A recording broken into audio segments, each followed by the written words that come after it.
Basa muna ako ng mga comment section, sa comment section dun sa nakalipas kagabi at i-a-announce ko ngayon kung sino yung tutulungan. So tuloy mo lang muna dyan. Nandito lang ako. Mag-mute. Nakamute po kayo, boss.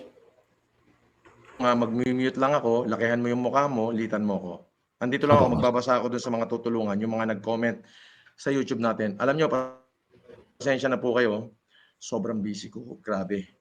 Yung humanitarian natin, ang hirap po ng preparation noon para makarating tayo sa Isabela. Okay po? Tapos po, marami pa akong ibang inaasikaso. I have to pay my taxes. Alam niyo po yun. Kaya papatawarin niyo po ako paminsan-minsan. Okay?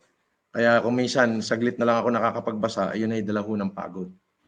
Ngayon po may kinakasahuli tayo. 23, babalik ho tayo sa San Mariano Masonic Lodge ngayong 23. At sa 25, 26, ay sa Peña Blanca, Cagayan. At in the early second quarter of the year, lahat ng bayan, lahat ng barangay ng Ramon Isabela, magbibigay tayo ng sa mga estudyante na walang capacity, magbibigay tayo katulad ng binigay natin sa Bintar. May cellphone, touchscreen, tapos may wheelchair, may kabuhayan, optical vision.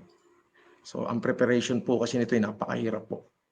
At nagpapasalamat ako doon sa mga doktor natin. Bagamat may tampuhan pa minsan-minsan, pero accomplish nila yan. Kaya itong si Biray, napagalitan ko nung isang araw, Lemor. Opo. Ayun. Pinaglinis ng garahe.